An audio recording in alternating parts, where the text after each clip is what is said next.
Everybody, hi. Hi. Hi. Hi. Hi. Hi. We're the Horror Appraisal. We got another great episode for you today. I'm Sam. I'm Evan. And you all voted on a really cool idea that we had for the worst horror remake of all time. What is that? Oh my gosh, there's so many. Oh, yeah. There's a lot of bad ones. I mean, we have an idea what we think is the worst, but we wanted to get your opinion, so we had a vote. Mm-hmm. And even with our votes, your guys' choice came on top, and ours did not. Yeah, so what we decided to do was just do a quick little thing. We actually went ahead and took kind of the top 5 movies that kind of made it into the list. And we're just going to go with a real quick, top. I know we said worst horror remake of all time, but my God, the prospect of talking about the one that ends up as number 1 for like more than a minute, we're like, whatever, we'll just throw in 5. So, by the way, you know how much we like lists. Damn you guys, we had to watch the number 1 because he hadn't seen it in years. I hadn't seen it in years. Decades, and I hadn't seen a decade and a half, and I haven't seen. I have never seen the one that won. So, thank you. Let's just jump straight in, shall we? Number 5, what is it? Number 5 is the remake of the classic John Carpenter film Halloween. Halloween. Mm-hmm. Having the greatest, my favorite, of course, of the masked killers. They repurpose Michael Myers. No longer gone is the way of Michael Myers as being like this dangerous, sleek. He's not sleek at all. Yeah, he's as sleek as a brick going through a window covered in rusted metal. You know what takes Michael Myers away from me in this film? What? The fact that we see so much of him without his mask. You see him as a kid so much growing up. That's and you're what I'm saying. I love this guy. Gone is the. I feel bad for him. Gone is the mystery because Michael Myers is just evil. In the original interpretation of Michael Myers, he is an unstoppable killing machine, but he's just.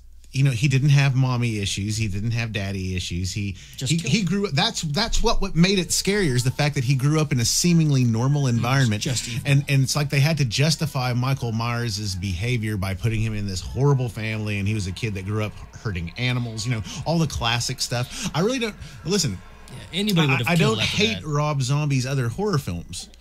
And the cast for Halloween was amazing. But I don't know why he chose this. Like he seems to me to be more of a pure horror fan because of House of a Thousand Corpses, which was an homage to a lot of stuff. Lords of Salem was absolutely a scary movie. I think high praise. Lords of Salem aside, I think Rob Zombie's approach prior to Lords of Salem is a non-supernatural approach. He very much believes that evil is a construct created by movies, and if you're gonna have somebody who's bad, there's a reason behind it, and I think that's Rob Zombie's take on it. Well, I mean, until Lords of Salem. I mean, there's some supernatural elements to one of his films, House of a Thousand Corpses, but not as much. I do agree with you on that.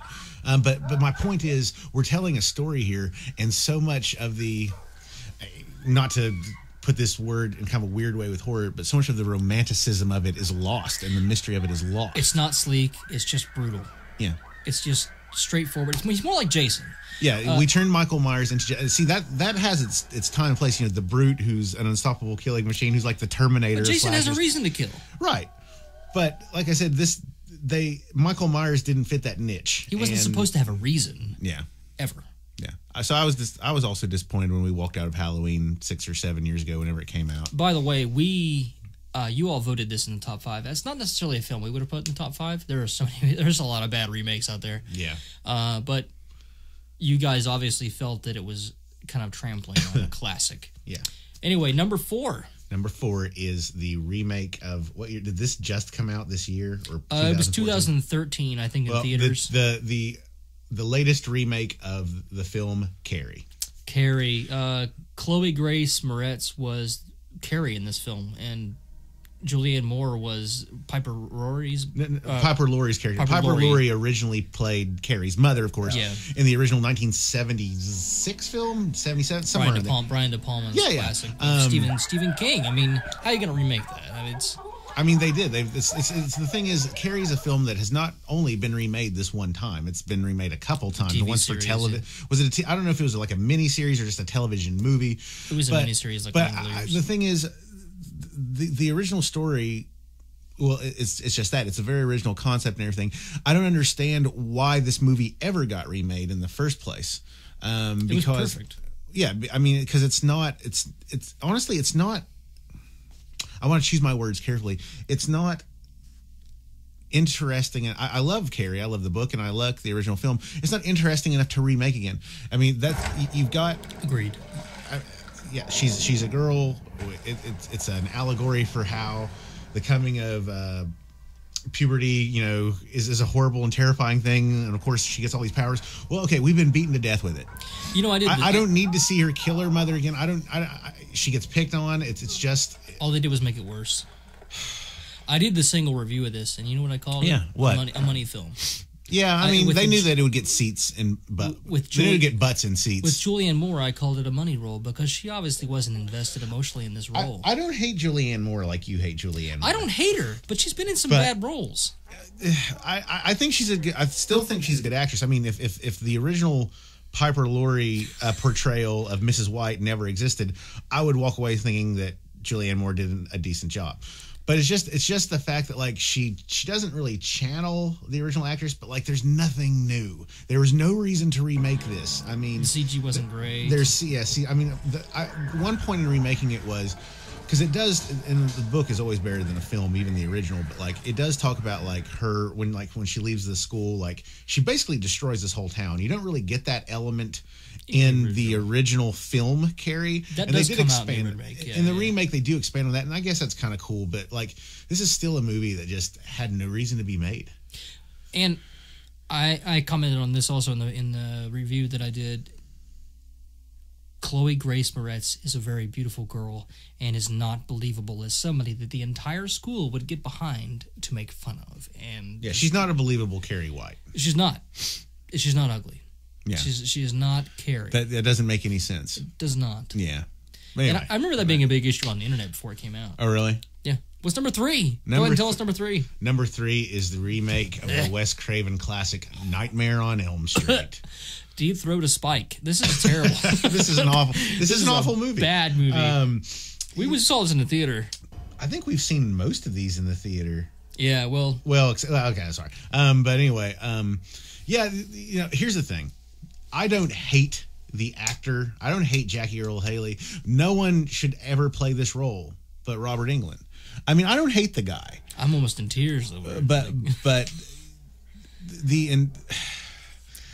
they took all the really cool things, and scary things they did about the man of your dreams. It just falls so flat in this film because like they try to play the Scream trick on you. Yeah, there are some cheap. They tell you he's a rapist, and then they say, "Oh no, feel pity for him. He's been tricked. Like we've been tricked. He's not actually a rapist." And then, "Oh, he's a rapist." Yeah, you didn't need that in the original film. He's a child killer. They were so on the nose. They didn't. They were so like so much. And people have talked about this a billion different ways. Just the fact that how on the nose they were with it, with him being a pederast. Look. We get it, okay? So bad. But it takes out any like creepy, because nightmare now. But you root for Freddy in the original Nightmare films. He's like your protagonist almost. In this one, they tried like. The original, okay, you're scared out of your pants when you see him building the glove. You see, like, they've got the creepy music, and you literally have, like, as a child or a teenager or whatever, you're watching this and you have chills. You're built up to, like, oh my God, I'm going to watch a scary movie. Mm-hmm. This remake, you got a guy in a diner and, like, his throat gets slit open, and it's like, it's just not good. It's just. It's bad. Nothing. I just hate how there's nothing original under the sun now. Nobody is Freddy. I know that's Robert Englund. I know this is the whole point of doing this list, but like, I wish that there was some kind of magic, some sort of like magic talisman that like we could get across to people. like don't remake horror films. They do it because they know it'll make money. Don't ruin characters. And here's the thing. That movie does not ruin Freddy Krueger because Freddy Krueger is Freddy Krueger. I mean, nobody can ruin Freddy Krueger. You can't ruin the original Nightmare films, and it's a shame that like this thing has the same name on it and everything. Can we talk really quick? I don't want to spend too much time on Nightmare on Elm Street, but can we just talk about the killing of Tina in the film? CG, a little bit of it. The original film, we talked about it recently in our 1984 Top 5 review. The scene where they spun the room and the actress goes up the wall and everything, and you see like slashing. And it's just, that scene just loses all of its magic and like creativity. The original scene where Tina's killed is real. It happens. The room spins and she is actually on the ceiling, which has become the floor. It's practical effects. It happens. That, in my opinion, makes it so much easier to really sell as an actress or an actor. Yeah.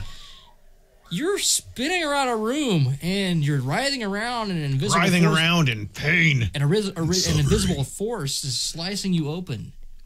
It doesn't matter if it's invisible or not. You know what it is because it's the man of your dreams. I don't think Jackie Earle Haley even... I mean, fine, whatever. He took it because it was money. I get it. Yeah, I mean, I don't hate him. None of us would turn down the chance to play Freddy Krueger if we were an established actor. If you were a horror fan, you were like, man, I'm really going to piss a lot of people off by being Freddy Krueger. Just like, I don't know if I should do this. Well, I mean, think about it a little bit. Yeah, he had a lot of options after The Watchmen. This was right after The Watchmen. He didn't was it have after? To do this. It was after Watchmen. Right after, and he was basically the same character as he was in Watchmen. I don't want to get into that because that's no. He did the same thing. You did. No. I mean, no. I don't want. We're not talking about comic books. So it's fine. I don't want to do that. But anyway, he's not Freddy Krueger. He's not Freddy Krueger. Moving on. Sorry, Jackie. Number 2. We voted on this one. This shows just how many people voted. We chose this one. Yeah, this is the one you and I would have put in our own, just because we love the original film so much.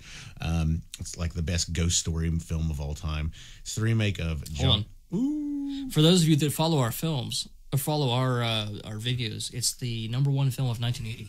Yeah. What is it? It's The Fog. The Fog. What a bad remake with a PH. The Fog. Yeah, that's what they should have called it, The Fog. There's like rap music on a boat, and the dude gets it. I mean, the Fog was this great mystery horror film. It was very sexy, great film in which the landscape was a character. I always dig that very much. I will go on record as saying no other film creates an atmosphere like John Carpenter's The Fog. Okay. You got the setting with the town, you got the music, you got the Northern California view of the ocean, this beautiful cinematography. You've got the look of the ghosts in the movie. It's just a great movie. I just like, just the minimalistic way they did the ghosts in the original. Such a stark contrast to how they did everything in the remake. Less is more. How many times on one of these videos have I said less is more? Well, not even because less is more, guy. Yeah. The ghosts in the remake of The Fog, like they're like Halloween masks you can buy at the store now. See, it's not even. You see so much of them. It just takes away any. It's not even good CG. They just overdropped of 2 different images and meshed them in like one. I mean, granted, this film is like almost 10 years old now, so like CG is better now. But my point is, you didn't need the CG. I think it came out like 2008 or so like that, but it doesn't matter. Whatever. I mean, it's semantics. It was 2006. It was bad. I don't care. Tom Welling as our beloved character Nick What's Castle. He been in? Who cares? That's the thing. Do you really think this guy is a suitable replacement for Tom Atkins? That was my point. I mean, are you really gonna like replace Tom Atkins? This guy is the ladies' man of all time in horror movies. Mm-hmm. You're not gonna replace Tom Atkins. It's not gonna happen. You're not gonna replace It's Miller Time. I'm not even gonna talk about the actress that tried to do Jamie Lee Curtis's. But Selma Blair in Adrienne Barbeau's position as Frankie. Is that her name? Frankie? I believe so, but no one can replace Adrienne Barbeau. The original The Fog had so much hotness. Such a good movie. They do this thing where the girl, the main character in The Fog, she is not only like trying to give the gold back or whatever, but the character that plays Jamie Lee Curtis' character, I don't know her name. She is the long-lost love that didn't die with, like, the captain of the previous ship. She's the reincarnation of the main ghost's ex-wife. Dead wife, whatever. Who cares? They throw in this big, huge love, and like, here's the part. Here's why it's stupid. It can't just be a solid revenge story. They've got to throw in some element of love so that like you feel like, I don't know. Qu'est-ce que c'est? How does one say? A feeling of closure you feel for compassion for the there's for the ghost. So that you feel catharsis. You know, it's just, you don't need that. It's just a ghost story, man. You don't have to throw in some. You don't have to like the ghost. Some long lost. Yeah, thank you. You don't have to like the ghost. That's what I was trying to say. We don't have to make them pitiable to like them. No. Yeah. These ghosts were seeking revenge, and that's it. Revenge. I mean, in the original movie, they were lepers, and the town stole gold from them, especially the church. They made a big cross out of it. My God. You don't have to like these lepers because they are getting their gold back. They're lepers. Mm-hmm. Like, you don't have to like them. Whoa. What do you got against lepers, man? They're fine. They smell bad. Their skin peels. Ooh. But they're not bad. I mean, my point is, like, you should feel bad enough for them already. They were the victims. You don't need this extra. No, and I agree with you. But the way you said that, it's like you've got something against lepers. They're also criminals. That's messed up, man. They're also criminals. That's messed up. Oh, shit. I'm a bad person. Anyway, The Fog was number 2. Let's talk about number 1. You guys. I thought you would like come to some epiphany, like that was something else. We're on a horror show. You think I'm going to come to an epiphany about my personal like? I think that you're going to grow as a person. I need that to happen. Hell. But anyway, number 1. You guys voted like crazy on this film. And Good evening. I have a feeling that some of you haven't seen some of these other remakes because, I mean, this remake is bad because it was unnecessary. It just didn't need to be done. It was boring. But it didn't make me angry.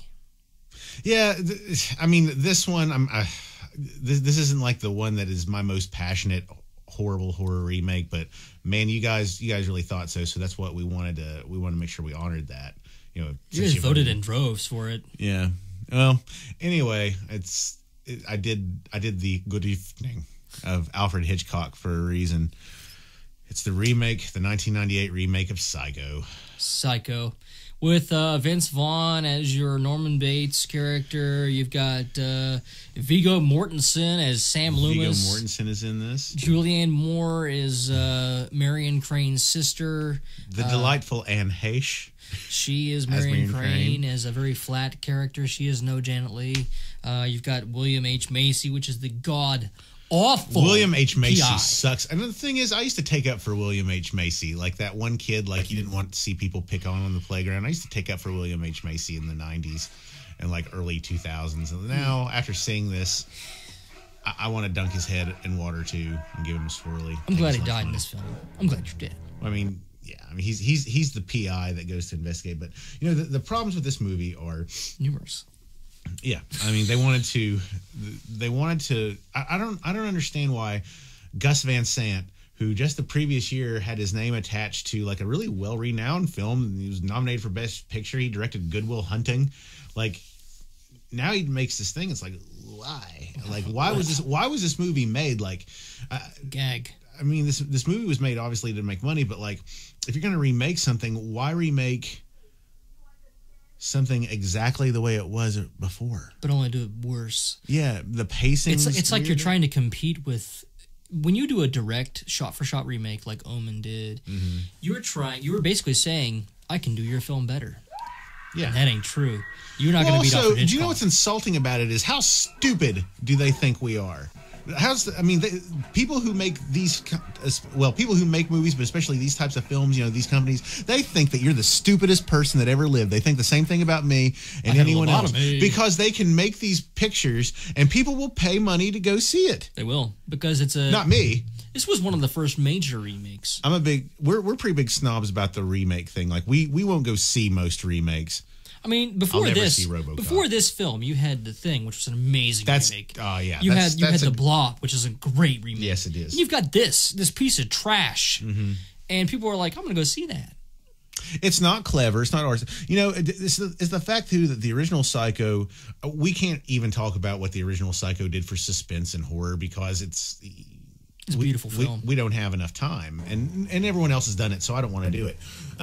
But just little things that made me mad, like at the beginning where Marion Crane and her lover are in the hotel, and like you can hear people like screwing in the next room. Why did they add that? That didn't add anything to the movie. Just sleaze. It's exactly. They had to add like this little slimy coating. It speaks a lot to for the the film, 90s. and it does. Horror in the 90s was cheap. It was, yeah.